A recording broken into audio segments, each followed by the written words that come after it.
প্রাণ দিয়ে প্রবেশ করি। আমি খুলনা বিশ্ববিদ্যালয়ে আমার চাকরি হওয়ার আগে 2006 সালে, এর আগে আমি 1 বছরের জন্য ফুলবাড়ির বাজার মসজিদের ইমাম ছিলাম। বাজারের মধ্যে যে মসজিদে হাফিজুর রহমান সাহেব যেখানে ইমাম, এই মসজিদে আমি ছিলাম ইমাম। তখন কুয়েট থেকে অনেক স্টুডেন্ট, ছাত্র ভাইয়েরা বিভিন্ন ইস্যুতে আমার ওখানে যেত এবং আমিও কুয়েটে আসতাম, খুব বেশি আসা যাওয়া ছিল। তো এরপরে আমি খুলনা ইউনিভার্সিটিতে যাই, যে জন্য বলছি। তো এখানে যখন ফুলবাড়ি থেকে ইমাম ছিলাম, ফুলবাড়ি যে বাজার মসজিদ, যেটা আপনারা অনেকে দেখেছেন হয়তো বা, নিচতলা এবং উপরের তলা মিলে বেশ অনেক মুসাল্লি হয়। জুমার দিনে যদি 2টা ফ্লোর ভরে যায়, বেশ 2500, 2000 লোকের একটা উপস্থিতি তো হয়। এবং ফজরের নামাজেও এখানে আমি যখন ছিলাম 2 কাতা, 2.5 কাতা, 3 কাতা মুসাল্লি হতো ইস্তেলাতে। আমি খুলনা ইউনিভার্সিটিতে চাকরি হয়ে গেলাম। প্রথমে তো যাওয়ার ইচ্ছাই ছিল না, আমার একটা মানসিকতাই ছিল যে কোনোদিন কারোর অধীনে, বিশেষ করে সরকারের চাকরি এগুলো করবো না। এটা একটা বিরক্তিকর আমার কাছে মনে হয়। আর কথা বলা যায় না, এটা যে বলা যায় না, এটা আমি এখন বাস্তব করবো না। এক জামানায় যা বলতাম এখন অর্ধেকও বলতে পারি না। কথা একটা বলতে গেলে অনেক সময় ভাবা লাগে যে এটা বলবো কি বলবো না। খুলনা ইউনিভার্সিটিতে যাওয়ার পরে ওইখানে ইউনিভার্সিটিতে পুরাতন মসজিদ আপনারা দেখছেন, এর থেকেও ছোট, আর আপনাদের এখানে যে ক্যাপাসিটি আছে এর থেকেও ছোট হবে এবং লোকজন না। আমি প্রাথমিকভাবে এই নিয়াতি করছিলাম যে চাকরি ছেড়ে দিই, এবং তখনও ফুলবাড়ি থেকে আমার ফিরে আসার লাইন ছিল, সেই অপশনটা ছিল আমি ফিরে আসলে আমাকে নিয়ে নিই। এখানে বেতনও ভালো ছিল, লোকজন অনেক বেশি, মসজিদ সবসময় প্রাণবন্ধ থাকতো। এরপরে আমি ইউনিভার্সিটিতে ওই অবস্থায় কিছুদিন যাওয়ার পর আস্তে আস্তে আমাদের লোকজন বাড়লো। আমি বললাম যে মসজিদ তো করা দরকার। অনেক চেষ্টা করেছি, অনেক চেষ্টা করার পরে সর্বশেষ আমাদের এখন যে সেন্ট্রাল মসজিদ, এটা 14,500 স্কোয়ার ফিটের মসজিদ। একটা এখানে 3,000 লোক একসাথে দাঁড়াতে পারে আমাদের মসজিদের মধ্যে, খুলনা ইউনিভার্সিটি। তো এই মসজিদ যখন হয়ে গেছে, বিশ্বাস করেন এখন আমার মনে হয় যে আমি আমার জীবনে যা চেয়েছিলাম আল্লাহ তাআলা সেটা আমার চাওয়া অনুযায়ী আমাকে দান করে দিয়েছে। কারণ আমার তো মসজিদ লোকেরা, আমি মসজিদে থাকতে পারলে আমার ভালো লাগে।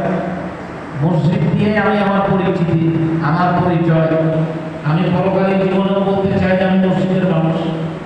এই জন্য হলের ভিতরে এত সুন্দর মসজিদ যারা বানিয়ে দিয়েছে, নিশ্চয়ই এর বিষয়ে অনেক মানুষের আপনার চেষ্টা আছে, আমাদের স্টুডেন্টদেরও আছে আলহামদুলিল্লাহ। এটা আমি ছাত্র ভাইদের কথার ভিতর থেকে বুঝলাম। তো আল্লাহ তাআলা যেন প্রত্যেকের জন্য মান বানা লিল্লাহি মাসজিদান বানাল্লাহু লাহু বাইতান ফিল জান্নাহ, আল্লাহ তাআলা যেন প্রত্যেকের জন্য এরকম ভালো ঘর জান্নাতের মধ্যে বানায় দেন।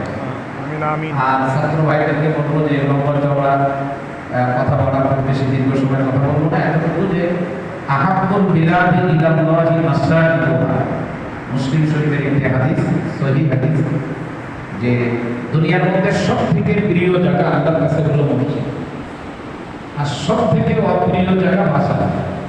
ওয়া আবগাযুল বিলাদি ইলাল্লাহি আসওয়াকুহা, বাজারগুলো আল্লাহর কাছে অপ্রিয়, খুব অপ্রিয়। তো সেই প্রিয় মসজিদ আমাদের হলের ভিতরে হয়ে গেছে। এখন আমাদের দায়িত্ব হলো মসজিদ কেন্দ্রিক নিজের জীবনটাকে গঠন করা। আমাদের এবার নতুন ফার্স্ট ইয়ার হলো, ঢাকা ধানমন্ডিতে বাসায় একটা ছেলে। তো অধিকাংশ সময় আমাদের কেন্দ্রীয় মসজিদে থাকে, পরেও মসজিদে বসে আমার মনে হয় শুধু খাওয়া ঘুম বাদে বাকিটাই মসজিদে থাকে। তাহলে ওরা জিজ্ঞাসা করেছে যে তুমি মসজিদে এত লম্বা সময় থাকো, তো বলে হুজুর আমার রুমে বসে পড়লে আমার পড়া যতটা দ্রুত আয়ত্ত হয়। ও নিজেই বলেছে আমাকে, দেখবেন কেউ গেলে আমাদের একদম মেহরাবের সামনেও বসে থাকে। তো বলে যে মসজিদে বসে পড়লে আমার পড়াটা আরো দ্রুত আয়ত্ত হয়, এই জন্য আমি মসজিদে বসে পড়ি। তো আমি আলহামদুলিল্লাহ আমাদের মসজিদ খোলা থাকে, আপনারা অনেকেই জানেন। আর হল কর্তৃপক্ষ এখানে যে সমস্ত কর্মকর্তারা আছেন, প্রফেসর আসবেন, আমাদের একজন শিক্ষক শ্রদ্ধাভাজন এখানে আছেন। আমাদের হলগুলোর মসজিদ এবং ক্যাম্পাসের মসজিদ খোলা থাকা দরকার। খুলনা বিশ্ববিদ্যালয়ের মসজিদের বাইরে হলো 9 কাতার, 9 কাতারে এক কাতারে 100 লোক দাঁড়াতে পারে। কারণ মসজিদ বন্ধ রাখা এটা কোনো অবস্থাতেই ঠিক না, মসজিদ খুলে রাখার একটা অপশন থাকা দরকার। এটার যদি বাস্তবতা আমি বলি, মানে খুলনা ইউনিভার্সিটিকে আপনাদের সাথে আগাবাগি করে নিই, সেটা হলো যে আমি অনেকদিন রাতে মাহফিল করে ফিরেছি, প্রচণ্ড শীত। তো আমি আসছি 2:30 3টা অথবা 3:30 4টার দিকে আমি ক্যাম্পাসে ঢুকছি। তো আমি শীতের সিজনে আমি মসজিদেই থাকি, আমার রুমেই থাকি। তো আমি এসে দেখি যে আমাদের বারান্দায় একটা ছেলে নামাজ দাঁড়ায়। এরকম আমি একবার না, ধরেন আমি অসংখ্যবার দেখেছি যে আমাদের স্টুডেন্টরা নামাজে দাঁড়ায় আছে। আমি গাড়ি থেকে নেমে ড্রাইভার গাড়ি পার্কিং করে আমি মসজিদের বারান্দায় উঠে কাছে যেয়ে দেখি যে আমাদের কেউ কিনা, দেখি যে আমাদের স্টুডেন্ট যে কোনো সাবজেক্টে পড়ে সে নামাজে দাঁড়ায় আছে। তো আমার তখন একটা ঈর্ষা হয় নিজের ভিতরে যে বিশ্ববিদ্যালয়ের একজন স্টুডেন্ট, সে রাতের বেলায় তাহাজ্জুদের নামাজ ছাড়ে না, একেবারে রাতের 3 ভাগে শেষ ভাগে এসে সে নামাজে দাঁড়ায় গেছে। তো এই পরিবেশটা আমাদের করে দেওয়া দরকার। এবং আমাদের আলহামদুলিল্লাহ আমরা উজু করার জন্য এটা যখন নির্মাণ হয়েছিল তখন আমি চেষ্টা করেছি যে মসজিদ যেন পুরাটা বন্ধ না রাখা লাগে। এবং আপনাদের এখান থেকেও কয়েকজন শিক্ষক আমাদের ক্যাম্পাসে গেছিলেন মসজিদের ব্যাপারে একটা রিপোর্ট তৈরি করার জন্য, এখানে মসজিদ কেন্দ্রীয় মসজিদ ওইভাবে করবে। তো আমি আমার নিজ থেকে আমি স্যারদেরকে বলছিলাম যে স্যার আপনারা কুয়েটের মসজিদ এমনভাবে করবে যে মসজিদের জন্য একটা সেহেদ বলে, মানে একটা খোলা জায়গা থাকে এবং বাইরে পর্যাপ্ত পরিমাণে উজুর ব্যবস্থা থাকবে। কারণ স্টুডেন্টদের মানসিকতা হলো, যেটা আমি দেখেছি যে যখন এখানে ফুলবাড়ি গেছিলাম, কুয়েটের স্টুডেন্টরা রাত্রে তো প্রায় সারা রাতে পড়াশোনা করবে, এখন হয়তো বা করে আমি জানি না। এরা গভীর রাত্রে এখান থেকে ওখানে যেত, রেললাইন পার্কে একটা চা দোকান ছিল, এখানে যে চা খেত। এরপরে আমাদের এই মসজিদে আমি ওই সময় থাকা অবস্থায় ওই যে ঢোকার আগে দেখবেন একটু টাইলস দেওয়া আছে সুন্দর করে, 1-2 জন দাঁড়িয়ে নামাজ পড়া যায় একদম পূর্ব দিকে টেক্সের দিকে, এটা আমি থাকতেই পারা। তো আমি বললাম যে অনেক স্টুডেন্ট আসেন নামাজ পড়তে, যারা নামাজ পড়তে পারেন না, বা বাজারের অনেক দোকানদার দোকান বন্ধ করে বাড়ি যাবেন বলে তারা নামাজ পড়ে সে নামাজ পড়তে পারবে না। আর আসলে কি বলবো যে মসজিদ বন্ধ করা এটা শুধুমাত্র এটা বাংলাদেশে চলে, পৃথিবীতে আর কোথাও চলে না। আমি সৌদি আরবের অনেক মসজিদে গিয়েছি, মদিনাতে, মক্কাতে, রিয়াদে, জিদ্দাতে। মসজিদের মধ্যে নামাজের জন্য মসজিদ কেন একদম বন্ধ থাকে এটা আমার না বুঝে আসে না। এই জন্য আমি হল কর্তৃপক্ষ এবং সকলের কাছে আমার অনুরোধ থাকবে, এটা ক্যাপাসিটির ভিতর দিয়ে সাধ্যের ভিতরে যদি সম্ভব হয় হলের মসজিদের ভিতরে 2-4 জন দাঁড়িয়ে নামাজ পড়তে পারে এমন একটা অপশনকে অবশ্যই আপনার রেখে দেওয়া উচিত। এমন হতে পারে যে বারান্দা আছে, বারান্দার মধ্যে কার্পেট থাকবে, যে নামাজ পড়তে যাবে উঁচু করে বাস কার্পেট বিছায় নামাজ দাঁড়াবে। এটা অনেকের মানসিকতা এখন আছে, পড়তেছে পড়তে পড়তে মাথাটা কেমন শেয়ার হয়ে গেছে, তাই এখন দুরাকাত নামাজ পড়লে হয়তো নিজের ভিতরে স্বস্তি আসবে, সে জানে ও আল্লাহ বিজিবিল্লাহ তাতমাইন্নুল কুলুব, তাই এখন নামাজে দাঁড়াবে জায়গা পাবে কোথায়। এই জন্য আমরা আশা করি যে সে ব্যবস্থা এখানে হবে। আর আল্লাহর কাছে সব থেকে প্রিয় এই জায়গাটাকে আমিও প্রিয় বানাবো।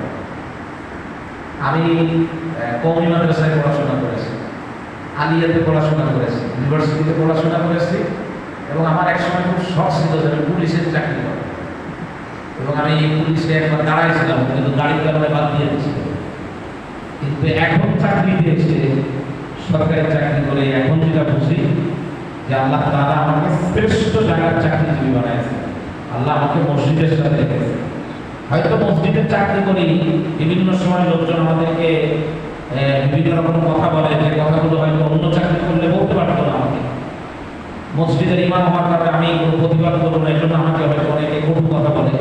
কিন্তু বাস্তবতা হলো যে আল্লাহ ঘরের সঙ্গে জুড়ে থাকার কারণে 5 ওয়াক্ত নামাজ যে ইহতিমামের সাথে হয়, এটা পৃথিবীতে অন্য কোনো কাজ করে এভাবে 5 ওয়াক্ত নামাজ গুরুত্বের সঙ্গে ইহতিমামের সঙ্গে আদায় করা, এটা আসলে কোনোদিন সম্ভব হয়ে ওঠে না আমাদের আঞ্চলিক প্রেক্ষাপটে, আমাদের অঞ্চলের যে অবস্থা। এই জন্য আল্লাহ শুকরিয়া যে আল্লাহ তাআলা আমাদেরকে মসজিদের সঙ্গে জুড়ে রেখেছেন। ছাত্র ভাইদেরকে বলবো যে আমরা মসজিদের সঙ্গে জুড়ে যাব।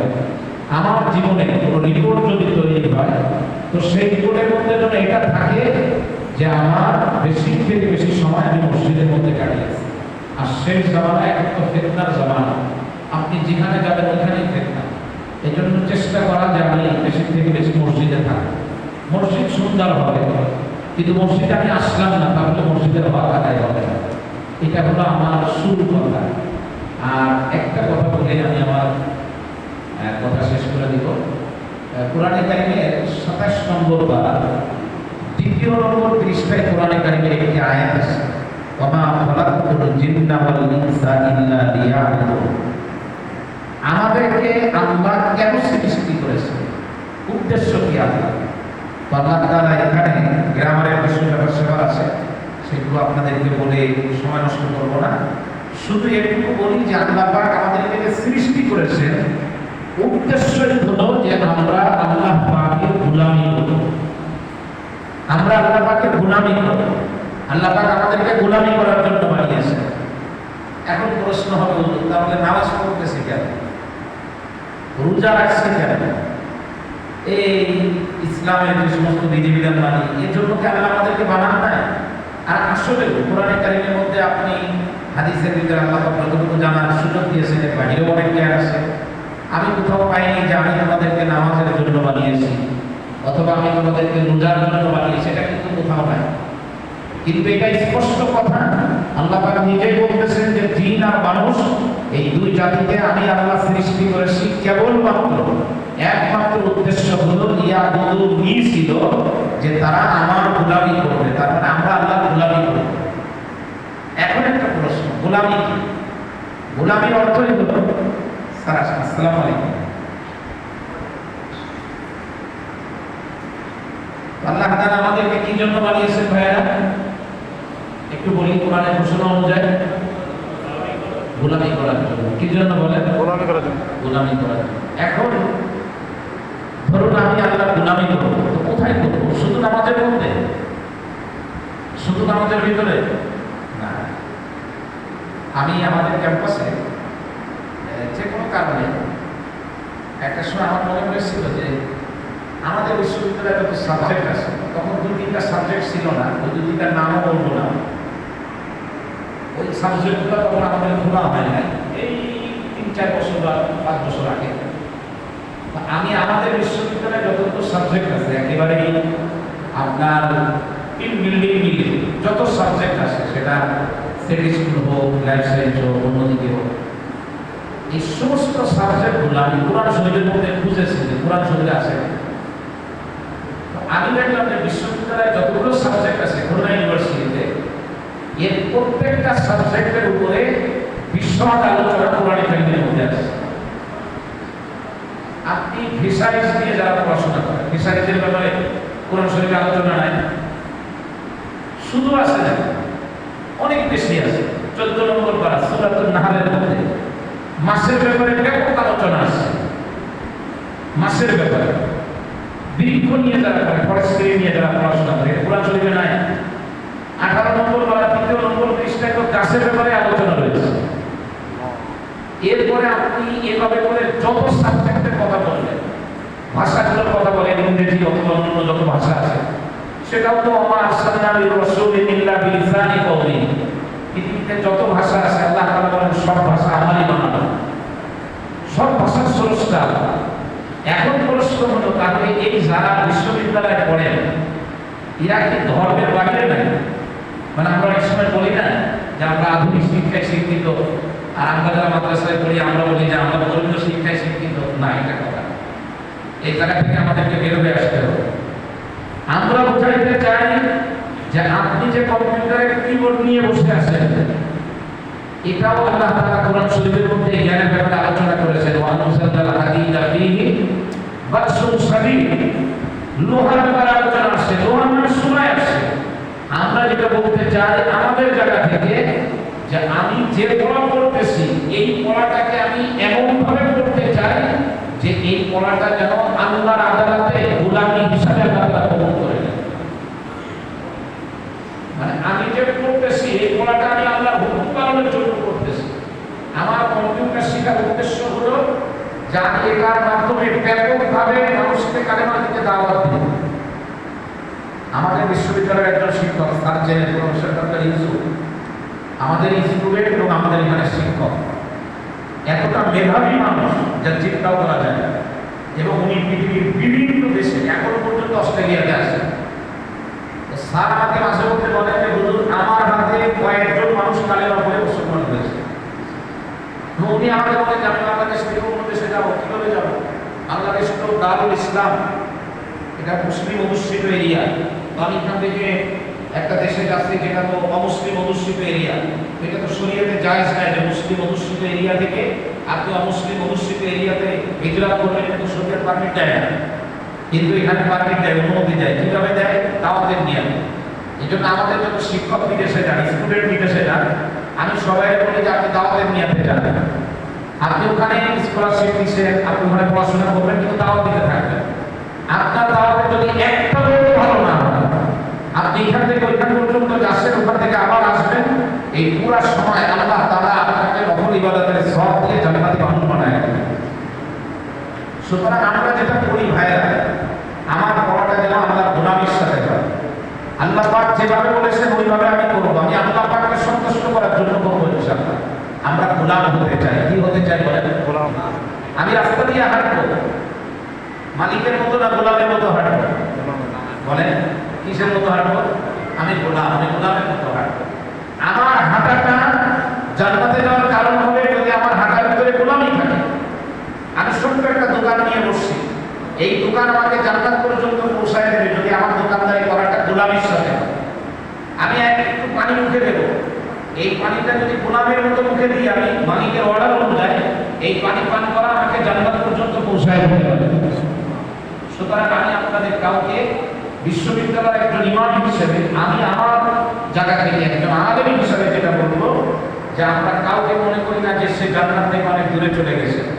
বরং আমি মাদ্রাসায় একজন আমাকে পড়াশোনা করা, আমি যদি মাদ্রাসায় পড়ে আমরা গোলামি না করি তো আমি জান্নাতে যেতে পারবো না। আর একজন বিশ্ববিদ্যালয় পড়েন কিন্তু সে আল্লাহর গোলামির সঙ্গে চলে, তার জ্ঞান থেকে এ টু জেড প্রত্যেকটা কাজ সে গোলামের মতো করে। একেবারে ওলামায়ে কেরামের কাছ থেকে জেনে জেনে যেভাবে রসুল করতে বলেছেন, আল্লাহ করতে বলেছেন ওইভাবে করে, তো সে বিশ্ববিদ্যালয় বলেও আমার মতো একজন আলেম যে গোলামের সাথে চলে না, তার আগে সে জান্নাতে চলে যাবে। সুতরাং আমরা নিজেদেরকে গোলাম বানানোর চেষ্টা করবো, করবো তো ইনশাআল্লাহ। যারা রাজনীতি করে তারা নিজেদেরকে গোলাম বানাবে, স্টুডেন্ট নিজেকে একজন গোলাম বানাবেন, শিক্ষক নিজেকে গোলাম বানাবেন, উপাচার্য নিজেকে গোলাম বানাবেন। এই কথা আমাদের কারো জোরে বলা দরকার যে আমরা আমাদের জীবনটাকে গোলামের জীবন বানাতে চাই। আমি ওলামায়ে কেরাম এখানে আসেন, দৃষ্টি আকর্ষণ করবো। একজন কৃষক উদার হাতে নিয়ে গ্রেড কেটে কেটে পানি ঢুকাচ্ছে জমির ভিতরে।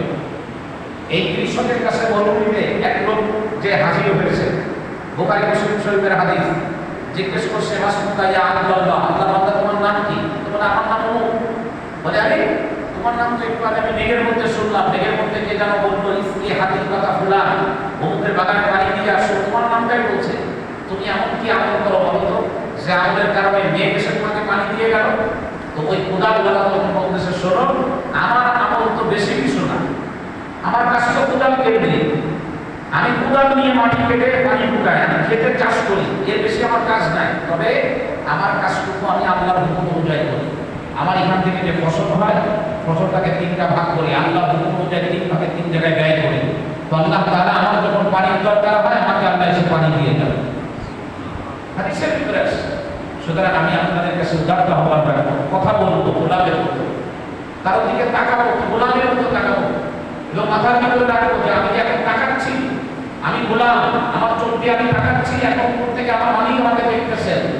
যদি আমি গোলাম হিসাবে মালিকের চাহিদা মতো তাকাই, তো আমার এই তাকানোটার উপরে মালিক সন্তুষ্ট হয়ে আমাকে জান্নাতে দিয়ে দিবে। আমি হাঁটতেছি তো গোলামের মতো হাঁটবো। আমি বড় দুঃখের সাথে এই কথাগুলো সর্বশেষ বলে শেষ করে দিচ্ছি। আমরা এখন নিজেদেরকে গোলাম বানাইতে চাচ্ছি না। আজকে মসজিদে মুসল্লি আসছে, বলেছি না খুলনা ইউনিভার্সিটি মসজিদে, কেন্দ্রীয় মসজিদে 3000 লোক একসঙ্গে দাঁড়ায়। জুমার দিন এক অন্য পরিবেশ হয়, 3000 লোক একটা খোলা ভবনে আসলে কেমন দেখা যায়। কিন্তু এই ভালো লাগে, কিন্তু কষ্টের জায়গা আছে। আমরা আজকে নামাজ পড়ি কিন্তু গোলামের মতো নামাজ পড়তে পারি না। আজকে আমরা ইসলামিক সিয়াসত করতেছি কিন্তু গোলামের মতো করতে পারি না। আমার কিছু ব্যক্তিত্ব থাকে, আমার ব্যক্তিত্বকে মিটাইয়ে দিয়ে টোটাল জিন্দেগি পুরো জীবনটাকে গোলামি নিয়ে করতে হবে, এটা আমাদের কাজ। বা আমি বলি যে নামাজ পড়ে না কত মানুষ নামাজ পড়তেছে নিজের মতো করে। জিজ্ঞেস করা হলো ভাই আপনার নামাজ এইভাবে পড়লেন নামাজ হবে? বা নামাজ হবে না মানে নামাজ কি আপনি হবেন না? আমি বলছি আমারটা হবে না। তার মানে আমি গোলাম হয়ে নামাজ পড়ে আল্লাহর কাছে নামাজ না নিলে আপনার খবর আছে এরকম একটা ভাব। অথচ আমি আপনাদেরকে একটা হাদিস বুখারী শরীফে আছে, আবু দাউদ শরীফেও আছে। আবু দাউদ শরীফ একটু লম্বা আছে। ছাত্র ভাইরা, আপনাদের মেধা কিন্তু বাংলাদেশের বাছাই করা হয়। আপনাদের সঙ্গে কথা বলে মজা পাওয়া যায়। আমি এটা বলি মাঝে মধ্যে, আমাদের বিশ্ববিদ্যালয়ে এবার 97 জনে একজন ভর্তি হয়েছে, সব বাছাই করা। হযরতে হুযায়ফা রাদিয়াল্লাহু তাআলা বুখারী শরীফের হাদিস, এক মসজিদে বসে আছেন ইয়ামানে অথবা বাগদাদে। এই কোন এক মসজিদে উনি বসা, এক আল্লাহর বান্দা নামাজ পড়তেছে। তো উনি বসে বসে আল্লাহর বান্দার নামাজ দেখছে। নামাজ দেখার পর যখন নামাজ শেষ হয়ে গেছে, তো হযরত হুযায়ফা রাদিয়াল্লাহু তাআলা বলতেছেন, তানিনা ইয়া আব্দুল্লাহ, আল্লাহ বান্দা কি শব্দ পাস। আসার পরে জিজ্ঞেস করতেছে, তোমার নাম কি? তো বলছে, আমার নাম অমুক। এরপরে দ্বিতীয় প্রশ্ন করছে, মুনযু কাম তুসাল্লি হাযিহি সালাহ, এই যে তুমি যেভাবে নামাজ পড়লে আমি তোমার দেখলাম 2 রাকাত নামাজ পড়তে, তুমি এইভাবে কতদিন ধরে নামাজ পড়ো? তো ওই আল্লাহর বান্দা খুব মানে একেবারে যেটা বলা যায় খুব মজবুতের সঙ্গে বলতেছে, মুনযু আরবাঈনা আমা, আমি 40 বছর ধরে এইভাবে নামাজ পড়ি। অনেকে বলে না, আমি 40 বছর ধরে তকলিফ করি। অনেকে জিজ্ঞাসা করি, ভাই আপনি তো মারামারি করে আসলেন, আপনি যে আরেকজনকে গালিগালাজ করে আসলেন, আপনি যে 0 পয়েন্টে দেখলাম মিথ্যা কথা বললেন, তকলিফ করতেছেন কতদিন ধরে? 50 বছর ধরে। তার মানে আমার এখনো পর্যন্ত মানসিকতার পরিবর্তন হয় না যে আমার কি হওয়া দরকার। মানে আমি যে চলতেছি, আমি তো গোলাম হব। কিয়ামতের ময়দানে গোলাম জান্নাতে যাবে, গোলামের বাইরে যারা আছে তারা জান্নাতে যেতে পারবে না। কারণ আল্লাহ তাআলা আমাদেরকে গোলাম হিসেবেই দেখতে চান। যে এখন উনি 40 বছর ধরে নামাজ পড়েন। কত বছর? 40 বছর। হযরত হুযায়ফা রাদিয়াল্লাহু তাআলা নিজের পরিচয় দিলেন যে আমার নাম হুযায়ফা, আমি নবীজির কাছ থেকে নামাজ শিখছি। নবীজি নামাজ পড়েছেন, আমি আমার নিজের চোখে দেখেছি। আমি নামাজ পড়েছি, নবীজি দেখেছেন। আমি আল্লাহর কসম দিয়ে বলতেছি, মা সাল্লাইতা, তুমি তো বলছো 40 বছর ধরে তুমি নামাজ পড়ো এইভাবে, 40 বছরে একদিন তোমার নামাজ হয় না, তুমি নামাজ পড়ো না। দেখা গেল সব পুরা হয়ে গেছে, পরিচয় জানা পরে কি হলো সমস্যা? তো ওনার যে সমস্যা, একটু আমি এখানে বসে হাদিসটাও দেখতেছিলাম, লা ইউতিমুর রুকুআ ওয়ালা সুজুদা, সে রুকু করেছে, সিজদাও করেছে, কওমাও করেছে, জলসাও করেছে, নামাজের ভিতরে কোনো জিনিস সে বাদ দেয় না। প্রত্যেক রাকাতে 2টা সিজদা, 1টা রুকু, সব ঠিক ছিল, কিন্তু আল্লাহ বান্দা কোনোটা পরিপূর্ণরূপে করে নাই। কোনোটা কি করে নাই? কথা বলেন, পরিপূর্ণভাবে কি করে নাই? পরিপূর্ণভাবে রুকু করছে, মাথা আছে পা নাই, সিজদা করছে, পা আছে মাথা নাই, কওমা শুরু করছে, মাথাও নাই পাও নাই, জলসা শুরু করছে, পাও নাই মাথাও নাই। বলে তোমার সবই তুমি করছো, কিন্তু কোনোটা পরিপূর্ণ করো নাই। এই জন্য আমাদের হুযায়ফা রাদিয়াল্লাহু তাআলা তাকে শিখায় দিলেন যে তুমি তোমার রুকু পরিপূর্ণ করবা, সিজদা পরিপূর্ণ করবা, কওমা পরিপূর্ণ করবা, জলসা পরিপূর্ণ করবা। তো আমরা এখন আলহামদুলিল্লাহ আল্লাহ পাক আমাদেরকে মেহেরবানি করে মসজিদে নিয়ে আসেন, আমরা নামাজে আসেন। আমরা চেষ্টা করবো যে আমার নামাজটা যেমন আল্লাহ যেভাবে চাচ্ছে ওইভাবে হবে। ঠিক আছে না ইনশাআল্লাহ? আপনারা জারির ইবনে আব্দুল্লাহর নাম শুনছেন। উনি রাসূলের কাছে 3টা কাজের ব্যাপারে বায়াত হয়েছেন। এর মধ্যে প্রথম কাজ হলো আলা ইকামাতিস সালাত, নামাজ কায়েম করার ব্যাপারে। তো ইকামাতের সালাত কাকে বলে? নামাজ কায়েম করা। তো এখানে লেখা আছে আলা ওয়াজিহিল মাতলুব, নামাজ কেমন ভাবে আদায় করো, আল্লাহ যেভাবে তোমার কাছ থেকে নামাজ চায়। সুতরাং আমরা গোলামের সাথে নামাজ পড়বো তো ইনশাআল্লাহ। আর সেটা শিখবো কোথা থেকে? এই যে সমস্ত গোলামরা আমরা অভ্যত, ওনাদের সোহবত অবলম্বন করবো, ওনাদের কাছ থেকে আমরা নামাজ কিভাবে করতে হয়, চেষ্টা করতে হয়, এগুলো শিখে নেওয়ার চেষ্টা করবো ইনশাআল্লাহ। আমরা আমাদের দরজা খুলে রেখেছি, আপনারা আসলে আপনাদেরকে আমার বুকে লড়াই দেবো ইনশাআল্লাহ। এবং আমার জীবনটা যেন গোলামীর জীবন হয়, এই জন্য আমরা আবার চেষ্টা করবো ইনশাআল্লাহ। করবো তো ইনশাআল্লাহ। আমাদের সকলকে তৌফিক দান করেন। একটু লম্বা হয়ে গেছে, কিন্তু আপনাদের কারণে, মানে আপনাদেরকে পেলে ভালো লাগা থেকে এই কথাগুলো বলা। সুতরাং এই মসজিদ আমাকে যেন আল্লাহ গোলাম হওয়ার রাস্তার সামনে নিয়ে যান। আল্লাহ কাছে দোয়া করবো, নিজেরা চেষ্টা করবো গোলামের গ্রামের সংস্পর্শে থেকে গোলামী থেকে শেখার জন্য চেষ্টা করবো ইনশাআল্লাহ। আল্লাহ